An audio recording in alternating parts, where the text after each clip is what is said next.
함께 기도하겠습니다. 아버지 하나님 감사합니다. 특별 같은 우리 인생을 오늘도 아버지로 부를 수 있는 은혜를 주셔서 오늘도 구원의 반열에 저희들을 세우시되 거룩한 주일로 하나님 앞에 찬미의 제사로 영광을 위하시니 감사를 드립니다. 이 시간 주님 함께하여 주시고 우리가 세상 가운데 이 모양 저 모양 살다가 지치고 고나며 또 허물고와 제약된 모습 이대로 주님 앞에 왔습니다. 오늘도 저희들의 심령이 아버지께로 나아가고 아버지의 말씀을 듣는 그러한 심령으로 변화되기를 원하며 성령께서 직접 우리 각각 사람 속에 임재하여 주셔서 사람의 소리가 아닌 주의 말씀으로 들려지게 하시고 주의 말씀만이 우리 삶 속에 우리 심령 속에 새겨지며 오늘도 우리의 모든 허물이 말씀으로 씻어지고 주의 보혈로 씻어지고 말씀이 영의 양식으로 오늘도 저희 안에 임하여 오늘도 주님의 형상을 닮아가는 우리들의 삶이 되게 하여 주시옵소서. 하나님 앞에 입술로 고백하며 중심을 다하여 찬미로 제사를 올린 주님의 귀한 아들들 위해 함께하여 주시옵고 오늘도 우리 모든 심령이 주님 앞에 찬양과 경배로 영광 돌리는 이 시간 되어지기를 원하며 사람은 아버지 하나님 십자가 뒤로 감추시고 주 말씀만이 전해지고 들려지고 새겨지는 이 시간 되게 하여 주시옵소서. 감사드리며 예수님 이름으로 기도 올려옵나이다. 아멘. 아멘. 할렐루야. 반갑습니다. 우리가 지난번에는 모세오경을 하면서 창세기를 빼고 모세오경을 우리가 지나갔습니다. 그래서 오늘은 창세기의 말씀을 우리 나누고자 합니다. 창세기는 성경의 시작이기도 하고 또 모든 우리의 인류의 역사의 시작이기도 합니다. 그래서 창세기라는 이 제목은 시작이라는 의미의 제목인 것을 우리 모두가 알 수 있습니다.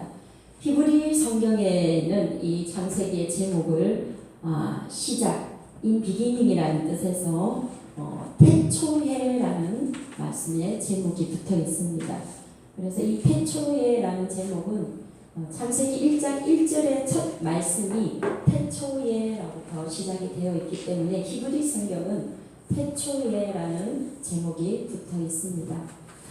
그래서 이 창세기 1장은 우리의 모든 천지 만물이 하나님에 의해 창조되었다라는 그러한 창조의 역사가 창세기 1장에 기록되어 있지만 더 중요한 의미가 있습니다. 창세기 1장 2절에서 보면 세상이 창조되기 전에 무질서하고 흑암 중에 혼돈된 그런 상태의 말씀이 나와 있습니다. 그래서 이런 무질서한 카오스적인 그러한 상태에서 3절 이후에는 코스모스 하나님의 그 질서 안에서 이 혼돈되고 흑암 중에 있던 이런 무질서한 공허한 상태에서 3절 이후에는 하나님의 그 만드심의 역사 속에 질서가 잡혀가는 이 땅의 모든 창조물들이 질서 안에서 창조된 것을 기록하고 있습니다. 그래서 카오스의 그 무질서에서 코스모스의 그 질서로 창조되어지는 이 메시지가 오늘 창세기에 더 중요한 메시지이고 이것은 무엇을 의미하는가? 우리 삶의 무질서한 우리 인생살이에 하나님의 손길이 개입이 되며 그 무질서하다는 것은 어떤 형태의 무질서가 아니고 하나님이 없는 하나님의 영이 없는 그런 우리의 존재에 대한 의미가 없고 우리 삶에 대한 목표의 가치를 우리가 못 느끼는 그러한 무질서한 상태에서 하나님이 개입하시며 하나님의 영이 임하게 되면 하나님의 영으로 말미암아 질서에 하나님 나라의 질서를 따라 살게 되는 삶이 바로 신앙의 삶인 것을 의미하고 있습니다.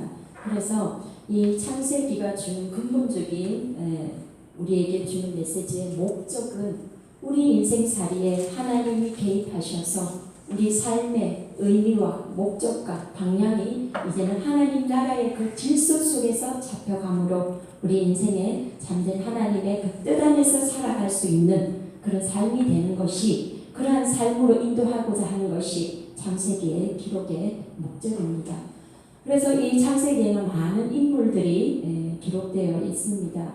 그래서 인간의 그런 기원, 세상의 그런 시작을 기록하고 있는 이 창세기를 통해서 우리 인생에 하나님이 개입하시고 내 삶에 하나님의 손길이 함께 하셔서 내 이 공허했던 삶이 내 이 흑암 중에 의미 없고 목표가 확실하지 아니하고 그런 혼돈되었던 나의 삶이 하나님의 그 나라의 질서를 따라 말씀에 따라 하나님의 손길의 인도함에 따라 살아가게 되는 그런 신앙의 여정을 우리가 함께 이 창세기를 통해서 내 삶을 되춰보면서 그런 신앙의 여정의 길을 떠나는 것이 창세기의 말씀입니다.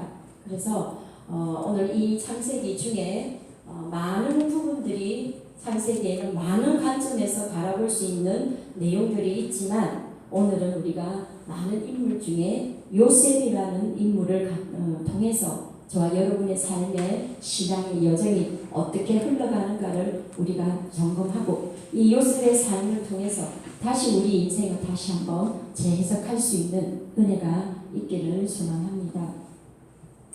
이렇게 무질서의 삶을 질서의 삶으로 하나님의 손길이 우리 삶에 함께 하시고 그 삶이 터치하는 그 순간 우리들의 삶은 하늘의 질서를 따라 살아가게 되고 또한 변화의 삶을 살아가게 되는 그러한 신앙의 여정이 펼쳐집니다.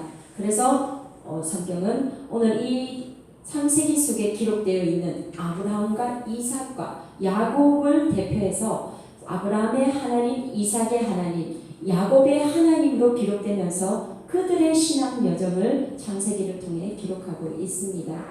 그 가운데에 야곱의 하나님이신 그 하나님을 그 야곱을 통해서 12지파, 야곱의 12아들을 통해 이스라엘의 12지파가 야곱을 통해 12아들들이 태어남으로 12지파를 이루게 되고 이 이스라엘의 12지파를 통해서 하나님께서 이스라엘이라는 국가를 세우시고 그 이스라엘이라는 국가를 통해 하나님이 약속하시고 선민으로 택하셔서 하나님의 그 약속을 하시고 그 약속의 은함을 따라 그 말씀에 따라 성취해가는 과정들이 창세기에 기록되어 있습니다. 그래서 이 야곱의 하나님의 손길이 야곱의 12아들을 통해 이스라엘이라는 국가를 세우고 그 국가를 통해서 하나님의 선민의 백성을 하나님께서 택하시고 그로 말미암아 언약하신 그 말씀들이 오늘 기록되어 있는 가운데에 오늘 이 약속과 성취라는 이러한 틀 안에서 우리가 창세기를 보게 되면 굉장히 재미가 있고 흥미롭고 또 이 창세기를 기록한 그런 저자의 의도를 우리가 잘 읽어낼 수가 있습니다. 그래서 오늘 이 창세기 야곱의 하나님을 통해 그 야곱의 12아들 가운데에 11번째 아들이었던 요셉, 이 요셉의 삶의 여정을 통해서 오늘 저와 여러분에게 하나님이 무슨 말씀을 하시고자 하는지 그 의도를 저와 여러분이 함께 깨달아 알 수 있기를 원합니다. 우리가 요셉이라고 하면 축복의 대명사로 요셉을 일컫습니다.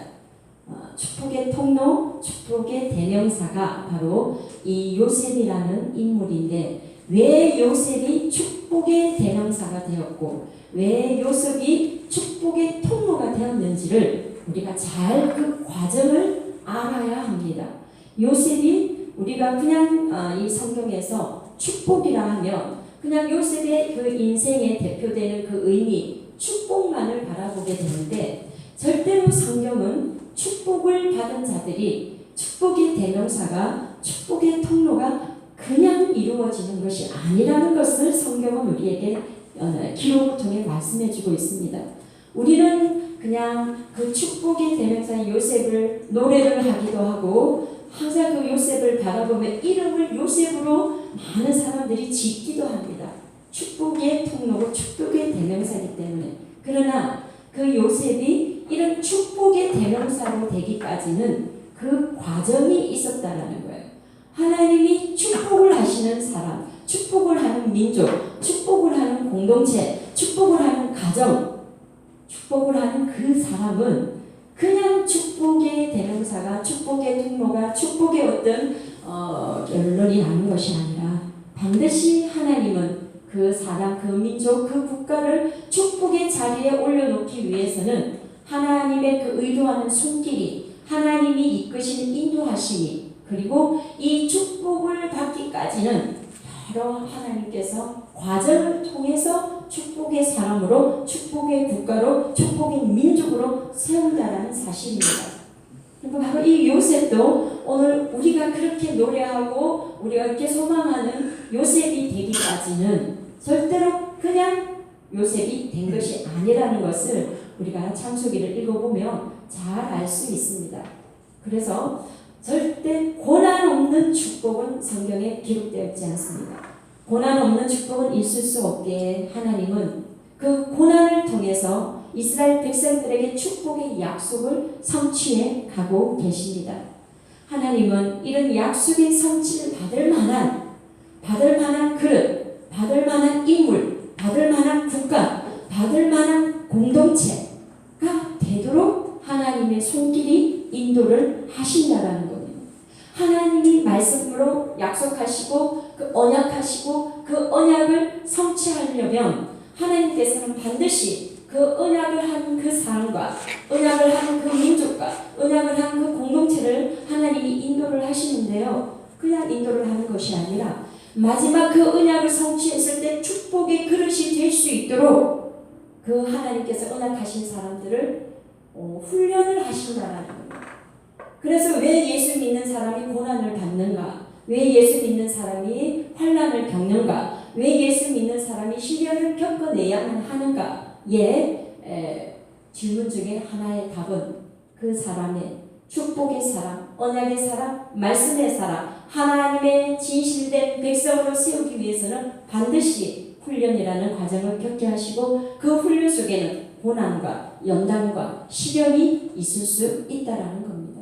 그래서 믿음의 백성은, 말씀의 백성은, 언약의 백성은, 축복의 백성은 반드시 이러한 그릇으로, 이러한 사람으로, 이러한 축복의 마지막 내 인생이 결론날 때까지는 하나님은 끊임없이 우리가 그 축복을 받았을 때 감당할 수 있는 그릇으로, 그 축복을 감당할 수 있는 사람으로 우리를 훈련하신다는 거예요.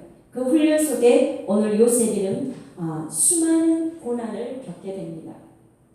요셉은 야곱의 11번째 아들, 야곱의 4사람의 아내 중에 가장 사랑했던 라헬을 통해서 오늘 요셉은 태어나게 됩니다. 야곱이 라헬과 레아와 그 레아의 여시종들과 라헬의 여시종들을 통해서 4명의 아내를 통해서 12명의 아들을 낳게 되는데 가장 사랑했던 라헬에게서는 자식이 없었어요. 그래서 그러나 하나님께서는 그 라헬의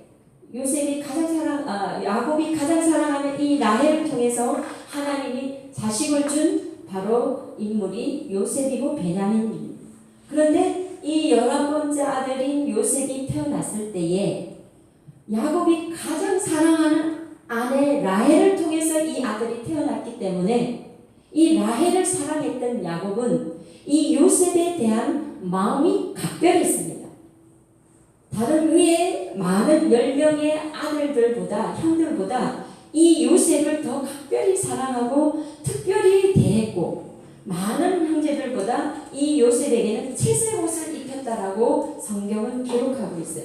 이 당시에 채색 옷이라는 것은 가장 사랑하는 그리고 가장 화려한 옷, 가장 좋은 옷을 채색 옷으로 우리가 이 성경에 기록을 하고 있는데, 이 10명의 아들들보다 가장 사랑했던 라헬을 통해서 태어난 이 요셉을 향한 야곱의 마음은, 그 아버지의 마음은 이 요셉에게 어쩔 수 없이 다른 형제들보다 더, 그리고 늦게 태어났기 때문에 더 마음이 각별하지 않았을까. 우리가 많은 나이에, 늦은 나이에 자식을 늦둥이를 보게 되면 특히 우리가 그 늦둥이를 사랑하는 마음이 더 크듯이 아마 요셉도 그랬던 것 같아요. 10명의 아들들이 있었지만 가장 사랑했던 라헬을 통해서 어찌 자식에 대한 생산이 없던 그 라헬을 통해서 통해서 이 아들이 태어났으니 아버지 야곱의 마음은 각별했으리라 짐작이 됩니다. 그러다 보니 이 요셉은 형들에게는 시기 질투의 대상이 되었습니다. 그리고 이 요셉이 하나님의 그 어떤 섭리 안에서 이 요셉이 태어나면서 꿈을 꾸게 되고 그 꿈을 많은 형제들 앞에서 얘기를 하고 그 꿈에서는 많은 형제들이 요셉인 자신에게 절을 하게 되고 자신을 섬기게 되리라는 이런 꿈의 말들을 통해서 많은 형들로부터 미움을 받게 되고 어쩔 수 없이 배다른 형제로부터 오는 여러 가지 그 가정의 갈등 상황, 그 가정의 가족 관계로부터 오는 어려움들을 통해서 오늘 요셉은 아버지의 사랑받는 아들이었지만 결국은 형들에게서 버림을 받을 수밖에 없는 그런 환난을 겪게 됩니다.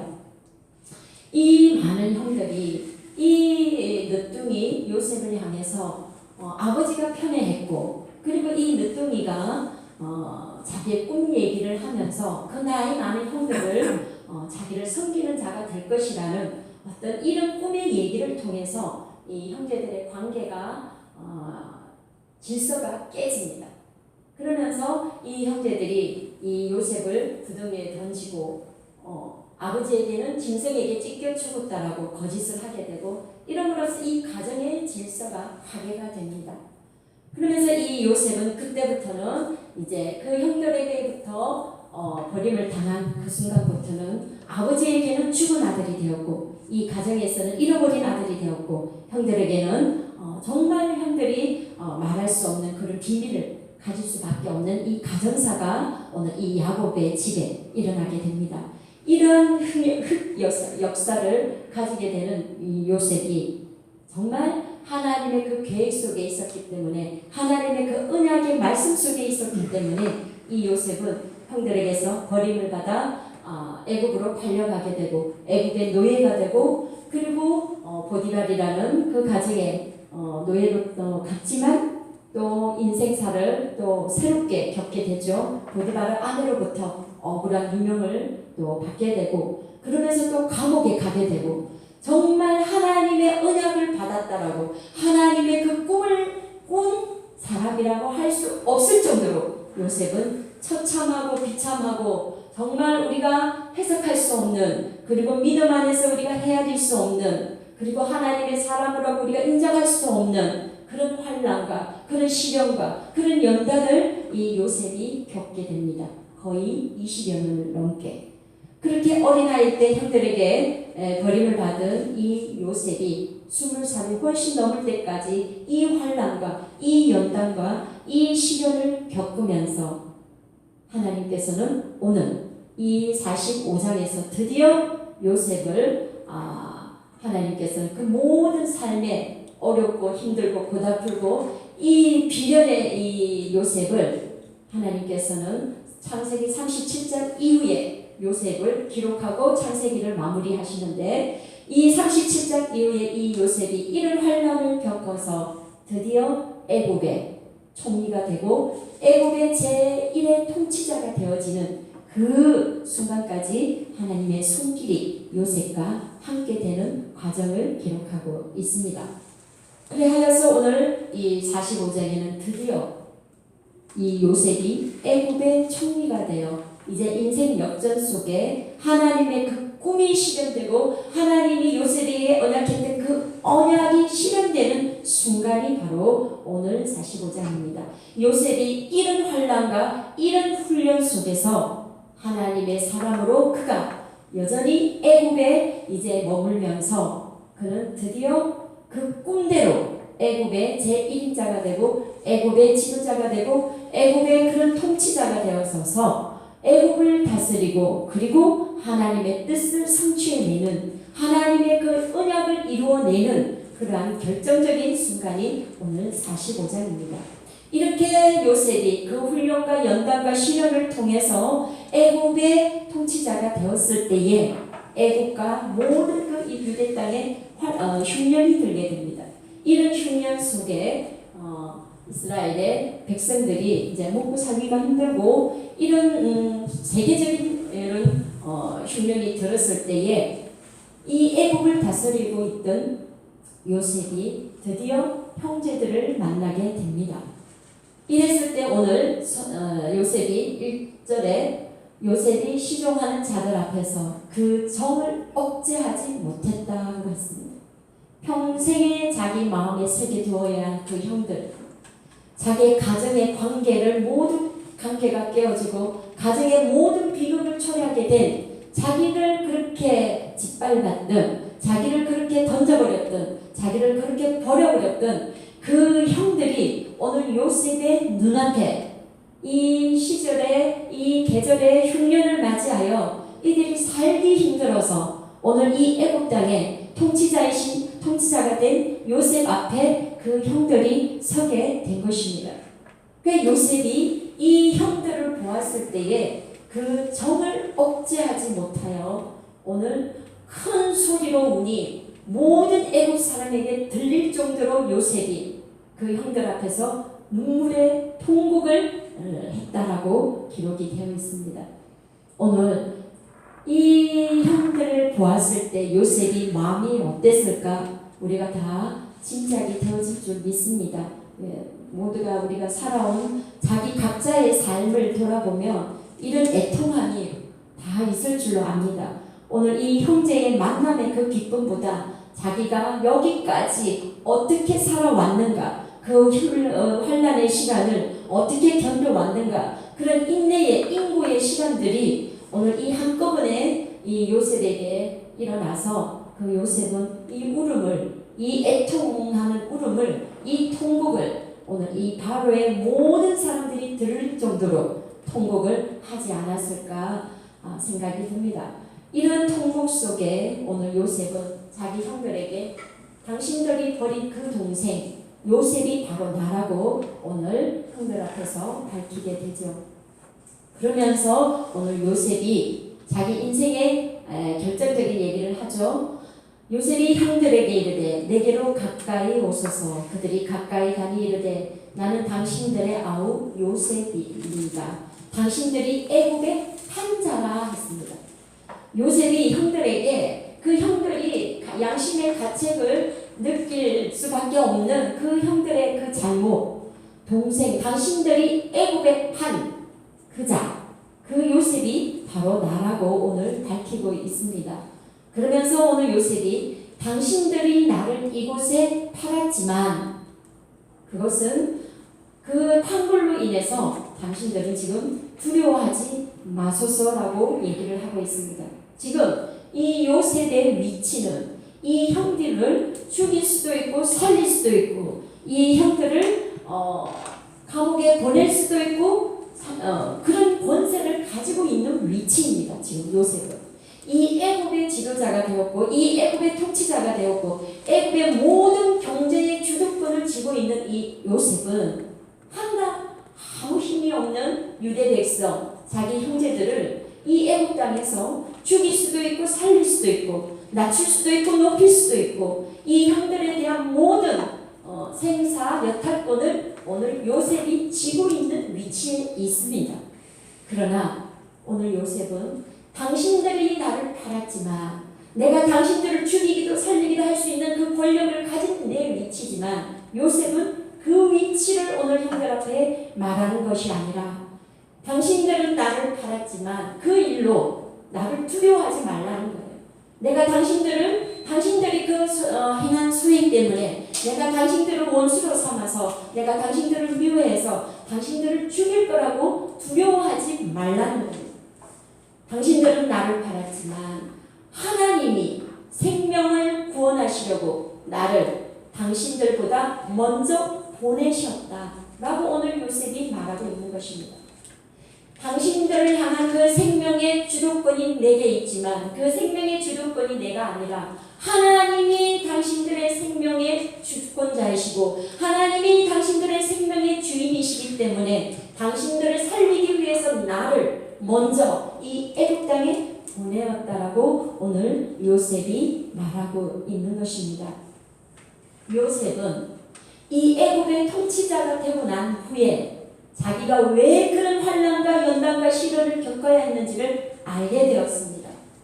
요셉은 자기가 이 애굽의 최고의 경제권을 쥐고 있는 최고의 총리가 되었을 때에 자기의 가정에서 일어났던, 자기 형제들에게서 일어났던, 자기 가정의 그 질서가 깨졌던, 그리고 그 가문의 질서가 깨졌던 그 이유를 요셉은 자기 인생의 마지막에 하나님이 요셉의 인생을 가장 높은 자리에 올려놓았을 때에 요셉은 그걸 깨닫게 되었습니다.